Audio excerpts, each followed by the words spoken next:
నారాయణపేట మండలంలోని కోటకొండ గ్రామాన్ని మండల కేంద్రంలో ఏర్పాటు చేయాలని నారాయణపేట జిల్లా కలెక్టర్ కోయ శ్రీహర్షకు కోటకొండ మండలం సాధన సమితి నాయకులు బి రాము, కంచె శ్రీనివాస్, కె కాశీనాథ్, బి యాదగిరి, ఎడ్ల రాజు, గొల్ల చెన్నప్ప తదితరులు జిల్లా కలెక్టర్ కార్యాలయంలో కలిసి వినతి పత్రం ఇవ్వడం జరిగింది. బి రాము, కె శ్రీనివాస్ మాట్లాడుతూ కోటకొండ గ్రామం మండలం కావడానికి అన్ని అర్హతలు ఉన్నాయని, ఇప్పటికే ప్రభుత్వం శాఖలకు సంబంధించిన కొన్ని కార్యక్రమాలు అక్కడ జరుగుతున్నాయని, వ్యాపార రీత్యా రోజువారీగా చుట్టుపక్కల 10-15 గ్రామాలకు సంబంధించిన ప్రజానికం రెగ్యులర్ గా వచ్చిపోతుంటారన్నారు. అదే రకంగా విద్యాశాఖ దాదాపుగా 10 గ్రామాలకు సంబంధించి స్కూల్స్, కాంప్లెక్స్, మీటింగ్లు కోటకొండలోని జరుగుతూ ఉంటాయన్నారు.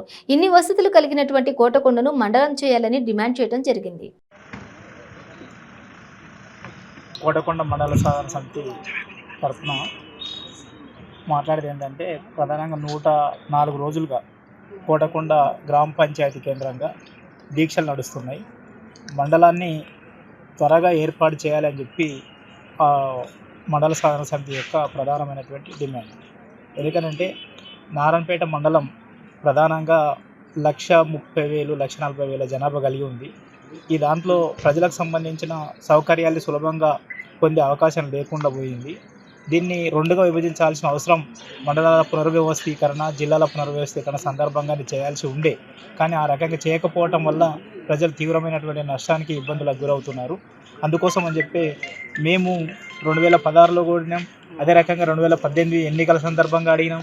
ఆ తర్వాత వచ్చిన అనేక సందర్భాల్లో కూడా స్థానిక ఎమ్మెల్యే గారికి, జిల్లా కలెక్టర్ గారులకు మేము విన్నవించుకోవడం జరిగింది. ఇప్పుడు 104 రోజులుగా అక్కడ జరుగుతున్నటువంటి దీక్షల సందర్భంగా కూడా అనేక కార్యక్రమాలను నిర్వహించి ప్రభుత్వం దృష్టికి తీసుకురావాలి అని చెప్పి ఎమ్మెల్యే గారిని కోరితే, వారు మొన్న ఆగస్టు 5 తారీఖు నాడు అసెంబ్లీలో కోటకొండ, గార్లపాడు, కానుకుర్తి మండలాలను ఏర్పాటు చేయాలని ప్రస్తావన మాత్రం చేయడం అనేది జరిగింది.